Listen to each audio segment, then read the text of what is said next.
Bonjour tout le monde.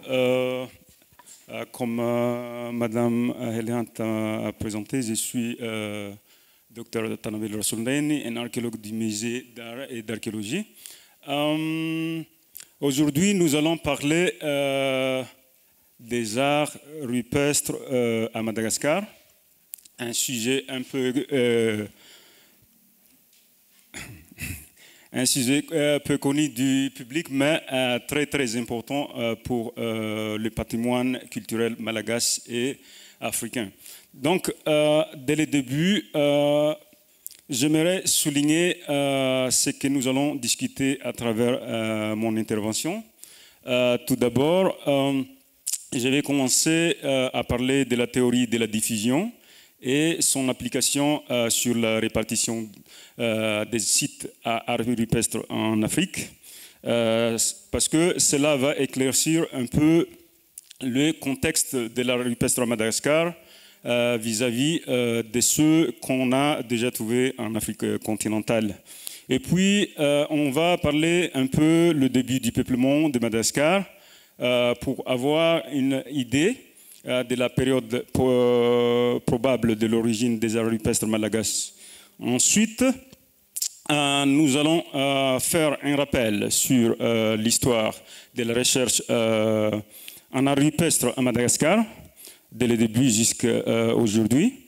Et puis, je vais vous présenter les sites à art rupestre de Madagascar qu'on a déjà trouvés dans les pays jusqu'ici. Et enfin, nous allons discuter les auteurs, les âges, les significations et la gestion de ces arts rupestres malagasy. Donc, lorsqu'on parle de la théorie de la diffusion, tout d'abord, la théorie de la diffusion a été formulée par l'école d'histoire de Göttingen en Allemagne, bien sûr. C'était un groupe d'historiens associés à un style d'historiographie particulier au XVIIIe siècle, mais ils utilisaient des terminologies bibliques pour désigner des groupes de races différentes. Par exemple, les noms sémitiques ou les noms sémites pour les descendants des Sem, les noms zaphétites pour les descendants des Japheth et les noms hamites pour les descendants des Ham. Donc, tous ces trois sont des fils des Noix dans la Bible. Mais les Sémites, par exemple, parfois appelés les Caucasiens, incluent certains Européens et des Asiatiques non mongoloïdes ou simplement des Indo-Européens. Les Zaphétites sont exclusivement des Européens blancs, y compris les Scandinaves et les Gaulois. Et les Hamites sont des peuples berbères et des Koushites et des Égyptiens sur les continents africains. Donc, les Africains subsahariens et d'autres peuples comme les Amérindiens étaient tous considérés comme des gens sauvages qui errent dans la jungle avec des animaux sauvages, mangeant des plantes sauvages, pendant qu'ils attendent les Caucasiens ou les Hamites pour leur civiliser. Telles sont les images des Africains subsahariens propagées par cette école d'histoire de Göttingen. Donc, l'Afrique subsaharienne était considérée comme une place pour les sociétés tribales, dénudées des civilisations et d'inventions. Ce n'était pas une surprise, donc, lorsque les premiers Européens ont vu des monuments et des technologies en Afrique subsaharienne, ils les ont attribués sans hésitation, soit à des Caucasiens ou à des Hamites. C'était pratiquement difficile pour eux, par exemple, d'imaginer comment les ancêtres du peuple Shona, qui vivent dans des chutes en argile aujourd'hui, pourraient avoir bâti des monuments gigantesques tels que la Grande Zimbabwe. Selon leur raisonnement, tel monument ne pourrait être inventé et bâti que par des races supérieures telles que les Caucasiens ou les Hamites, ce qui insinue que toute technologie sophistiquée trouvée en Afrique subsaharienne devrait être inventée par l'une de ces trois races avant d'être diffusée vers l'Afrique ou ailleurs. Donc, cette théorie de la diffusion était aussi appliquée sur l'origine de l'art rupestre africain. Vu la distribution des sites à art rupestre en Afrique, certains chercheurs ont théorisé que les arts rupestres ont été inventés en Europe occidentale, puis s'étaient diffusés en Afrique du Nord avant de s'éparpiller vers l'Afrique subsaharienne. Pour Madagascar, malgré la proximité de Madagascar avec l'Afrique continentale, il était inimaginable de penser que les Africains subsahariens auraient pu traverser le canal de Mozambique pour diffuser ces arts rupestres vers l'île, au moins jusqu'à l'arrivée d'autres peuples capables de naviguer la haute mer, tels que les Arabes ou les Austronésiens. Mais quand est-ce que le premier Malagasy arrive-t-il à Madagascar? Et qui étaient ses premiers habitants? La langue et la génétique des Malagasy modernes indiquent que leurs ancêtres étaient originaires des régions situées tout autour du bassin de l'océan Indien, notamment d'Afrique de l'Est et d'Asie du Sud-Est. Et bien que les Malagasy actuels reconnaissent Madagascar comme leur terre ancestrale, leurs traditions orales racontent que les premières populations de Madagascar étaient des groupes semi-mythiques connus sous différents noms selon la région. Il y a des noms comme les Kimous, les Vazimba et ainsi de suite. La période d'arrivée de ces premiers habitants à Madagascar est réputée immémoriale.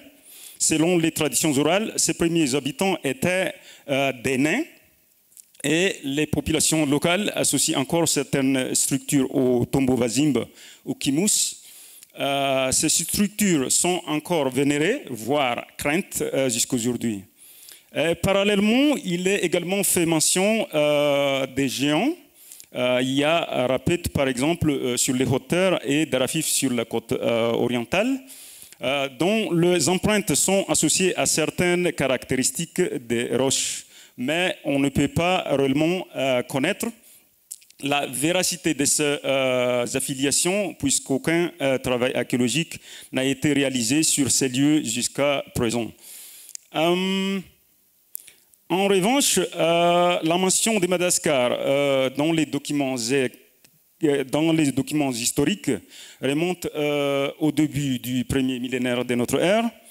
Le géographe grec Claude Ptolémée, par exemple, qui vivait entre l'an 100 et 170, il a fait allusion à l'île de Madagascar sous le nom de Ménoutias sur une de ses cartes et a brièvement aussi identifié l'île dans son livre Géographie, comme vous voyez cité ici sur la diapositive. Cependant, ces sources écrites sont muettes sur le peuplement de cette île Ménoutias.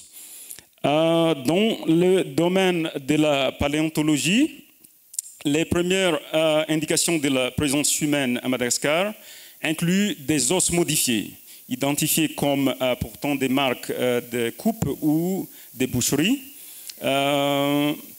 Il s'agit d'oiseaux-éléphants datés par exemple, environ 8000 ans avant notre ère, du site du Christmas River, dans le centre-sud de Madagascar. Et il y a aussi des hippopotames nains datés de 2000 à 1400 ans avant notre ère, de la grotte d'Anjouibé au nord-ouest. Et il y a aussi des lémuriens géants datés du 4e siècle avant notre ère, du site de Taoulambibi dans le sud-ouest. Mais la nature anthropique de ces modifications a été remise en question par d'autres chercheurs au motif qu'il n'y a pas suffisamment de preuves pour confirmer que les modifications ont été vraiment faites par des personnes. Et de deux, aucun outil coupant n'a été trouvé en association avec ces os modifiés. Et enfin, aucun site archéologique contemporain n'a été rapporté aux environs de l'endroit où on a trouvé ces restes d'ossements modifiés.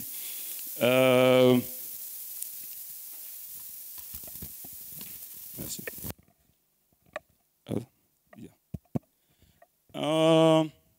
D'autres indications de la présence humaine à Madagascar dans le domaine de la paléoécologie incluent des pollens de cannabis, une espèce non endémique à Madagascar, datée de 200 ans avant notre ère du lac de Chitivakele au sud d'Antsirabe.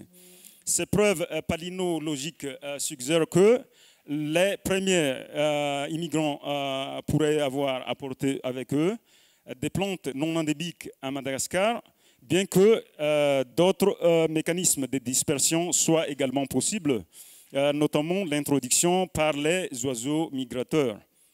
En outre, une augmentation de la fréquence des particules de charbon de bois associée à une expansion des prairies et à une diminution du pollen des forêts s'est produite entre 300 ans avant notre ère et l'an 410 de notre ère dans le sud-ouest. Ces signatures palynologiques sont interprétées comme la preuve d'un défrichement de la forêt par les premiers Malagasy, bien que d'autres facteurs, notamment l'aridité croissante, soient également mis en évidence comme facteur potentiel du changement des végétations, qui aurait pu être interprété comme une géomancie, avec les signes en cercle rayonné et en ligne des points qui sont des symboles typiques de l'art rupestre géométrique africain. Une telle affirmation a conduit les chercheurs à sous-estimer l'ancienneté des peintures, puisque la géomancie est encore pratiquée à Madagascar jusqu'aujourd'hui. Mais il ne faut pas cependant reprocher à Jacques Faublet, parce qu'en 1947, il n'était certainement pas encore au courant de l'existence de l'art rupestre géométrique africain, reconnu pour la première fois par Desmond Clark en 1959. Pendant les années 80 et 90, des chercheurs, notamment des épigraphes aussi, s'intéressaient à des ensembles de signes apparus ou gravés sur les parois des montagnes dans la commune rurale de la Kamis-Ambuhima, dans la province de Fianarantsoa. Il y a 3 sites contenant ce genre de signes, à savoir celui d'Ivuimena, de Vuisuratra et d'Anraiktra. Ces signes ont été interprétés comme des inscriptions juives, phéniciennes ou sabènes par certains amateurs et enthousiastes de la préhistoire, y compris le regretté ex-président de la République de Madagascar, l'amiral Didier Ratsiraka. Mais les géologues et archéologues d'alors ont infirmé cette idée d'inscription sous prétexte que ces signes ne sont que des effets d'érosion graphomorphique. Donc, ce sont des phénomènes ou des occurrences naturelles, mais non pas de gravures rupestres. Et dans les années 2000, Dr Chantal Radimila a rapporté l'existence des signes gravés sur des rochers dans le sud-ouest de Madagascar. Des enquêtes informelles ont révélé que ce sont des signes faits récemment par des villageois environnants, mais la ressemblance de ces signes avec celle qu'on trouve en Afrique continentale l'a fait penser à l'existence probable des arts rupestres anciens que les villageois connaissent et ont reproduits sur ces rochers.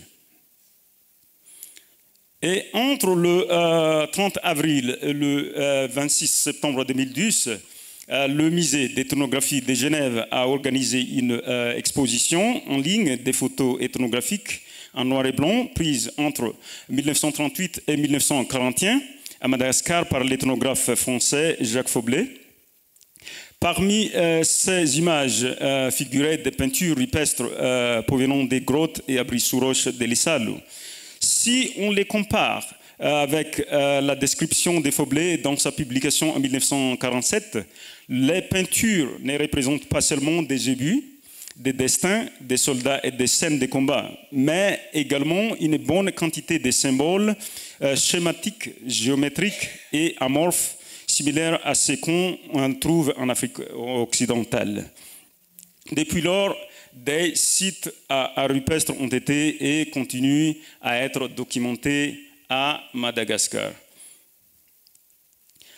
Jusqu'à maintenant, il y a 4 régions où on a trouvé des sites à rupestres au Madagascar, à savoir la réserve nationale de Béanc, le massif des Macaï, le massif d'Elisalo et le parc national Timanapes dans le sud-ouest.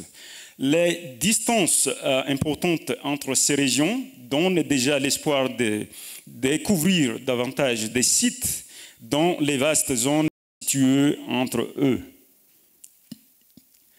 L'abri sous roche dans Passemaïque, par exemple, le site d'art rupestre du massif d'Elisalo, a été le premier site à art rupestre systématiquement étudié à Madagascar. Toutes les figures peintes de manière monochrome et polychrome. Il existe des figures zoomorphes naturalistes et stylisées, principalement des bovidés à bosse et à cornes. Une représentation naturaliste d'un oiseau est également rencontrée sur les panneaux. Probablement la première représentation de l'oiseau éléphant, Epiornis maximus ou Epiornis mullerenus. Des figures anthropomorphes et des signes schématiques, géométriques et amorphes sont également apparus. Ces derniers sont dominés par des formes quadrangulaires, circulaires, elliptiques, des lignes, des points et des traits et des signes ressemblant à des alphabets. Mais l'une des principales observations est un ensemble vertical des 5 signes qui correspondent de manière intéressante à l'alphabet vertical libico-berbère. Si on translitère ces signes du libico-berbère à l'alphabet latin, on peut même lire G, R, G, T, F vers le bas. Ces signes apparaissent tous dans des inscriptions verticales libico-berbères archaïques, telles que celles rencontrées en Afrique du Nord et au Sahara. Malgré cette similitude, nous devons être prudents en supposant que cet ensemble de signes dressés verticalement est une inscription libico-berbère, puisqu'il s'agit d'un événement isolé, c'est-à-dire il pourrait s'agir d'une simple coïncidence, juste à 200 km au nord d'Elisalo. Aucune publication officielle n'a pas encore été disséminée jusqu'à présent, mais sur la base des images limitées mises en ligne par les chercheurs, on peut dire que les peintures rupestres des Macaï ressemblent beaucoup à celles d'Elisalo, c'est-à-dire des représentations des personnes, des bétails et des signes schématiques, géométriques et amorphes réalisés avec des pigments noirs, rouges et blancs de façon monochrome et polychrome. La seule différence est le fait que les peintures rupestres des Macaï semblent encore fraîches, comme si elles avaient été peintes récemment. Il est possible qu'elles aient été repeintes sur d'anciennes figures, ce qui indiquerait une continuation, une réutilisation ou une réification de la pratique des peintures rupestres au sein des communautés locales actuelles. Et puis, il y a la peinture rupestre de Béanca. En 2015, une équipe de paléologues américano-malagasy a découvert des peintures rupestres dans la grotte d'Andiamamelo, dans l'aire protégée de Béanca, dans la région de Melaky. Les auteurs ont rapporté que les peintures sont constituées des figures anthropomorphes, zoomorphes et therianthropes noirs appliqués à sec. Les représentations sont dominées par le signe en forme de M. Les auteurs associent ces signes à un symbole rencontré à Bornéo qui pourrait dater de 2000 ans ou à la lettre amharique H. Sur la base d'une analyse comparative préliminaire, les chercheurs ont affirmé que certains arts sont liés aux personnages mythologiques égyptien ptolémaïque et aux constellations stellaires. De plus, les auteurs affirment avoir découvert une scène d'un chasseur accompagné de 2 chiens chassant un lémurien géant, la tête en bas, comme vous voyez sur la diapo. Et puis, les résultats d'enquête informelle associent l'art de Bianca aux pratiques divinatoires du groupe cueilleurs-chasseurs Bouch ou Baouch. Ensuite, récemment, en 2021, une équipe de paléontologues américano-malagasy a découvert quelques peintures rupestres, sinon des graffitis, dans la grotte d'Anjuipat, dans l'aire protégée des Timanampes, dans le sud-ouest de Madagascar. Les signes les plus évidents sont une inscription en alphabet latin écrite en 1934, interdisant aux passants de ne pas y passer. Une autre inscription plus fraîche est toujours écrite en alphabet latin, mais incompréhensible en malagasy. Et peu de représentations schématiques des figures probablement anthropomorphes et zoomorphes ont également été rapportées. Et les auteurs ont affirmé que ces signes représentent un possible sorcier solitaire et une pyramide humaine.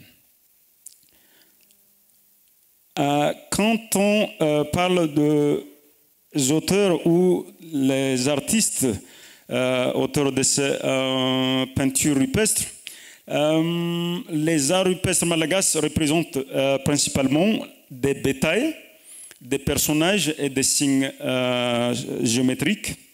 Donc, sur la base d'une étude comparative, il est raisonnable d'associer la représentation des bétails et les signes géométriques aux éleveurs, comme ce qu'on a trouvé en Afrique continentale. Et cela s'applique aux arts rupestres de l'Issal et du Macaï. Bien que l'art rupestre de Bianca représente une bonne quantité de bétail représenté d'une manière naturaliste et schématique, l'enquête informelle l'a attribué au groupe cueilleurs-chasseurs Baous. Birkelly, en 1936, rapporte avoir entendu des Baous dire qu'ils dessinent des bétails, des sangliers et des figures humaines avec des pigments rouges et blancs sur les parois de leur grotte.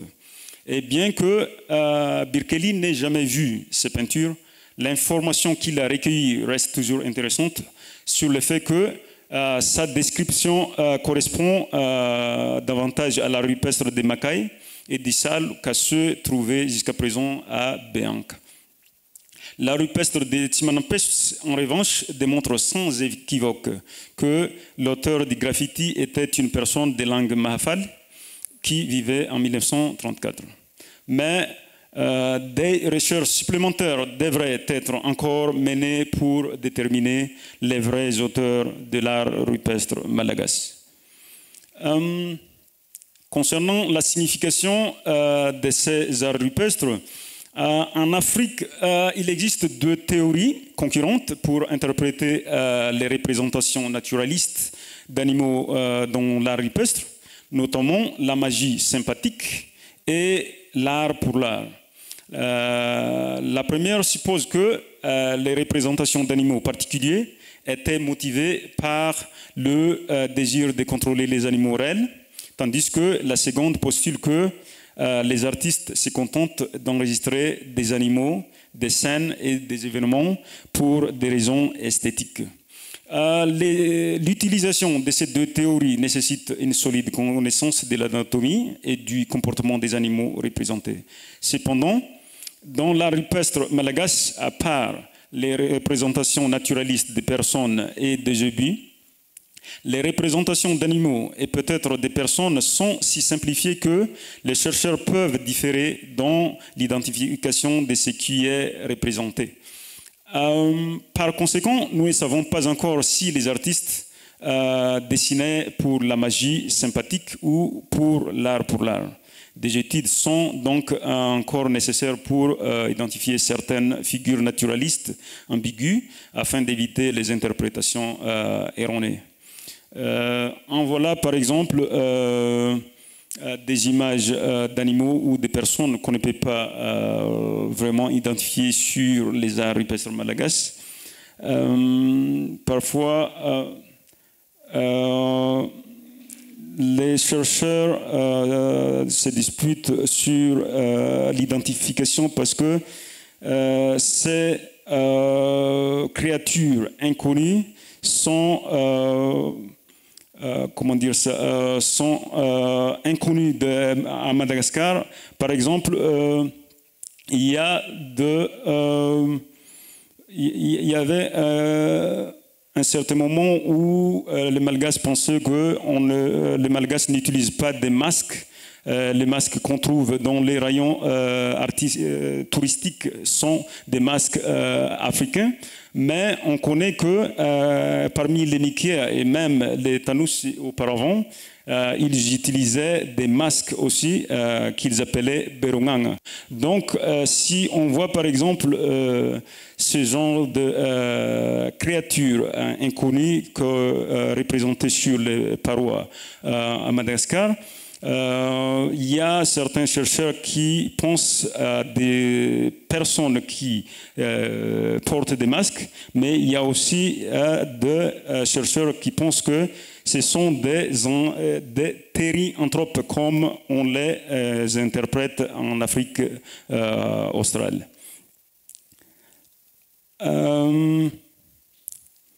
Et puis la rupestre géométrique, schématique, géométrique et amorphe est un peu compliqué à interpréter. Les symboles sont censés représenter quelque chose, mais comme ce sont des figures non représentatives, elles ne s'expliquent pas d'elles-mêmes. En dehors de l'Afrique, ils auraient été interprétés comme liés à l'astronomie, comme des marqueurs de chemin, ou calendrier et comme identité des groupes.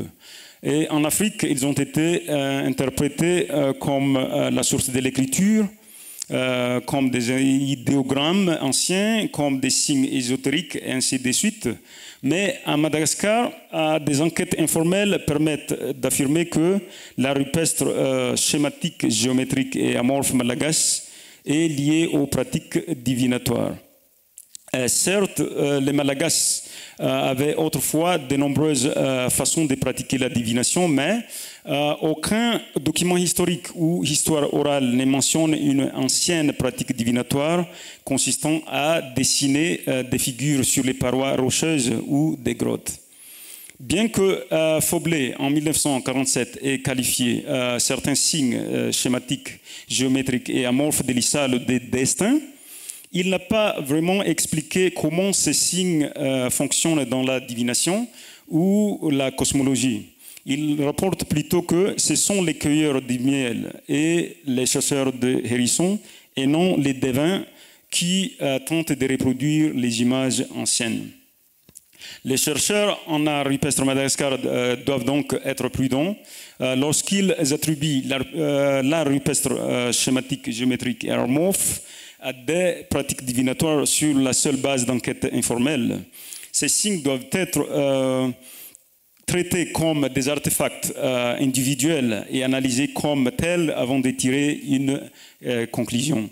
Par conséquent, l'analyse spatiale, l'enregistrement systématique, l'analyse d'images, l'archéologie, l'ethnohistoire et l'ethnographie doivent être intégrés avant de déduire une quelconque signification à l'art rupestre malagasy.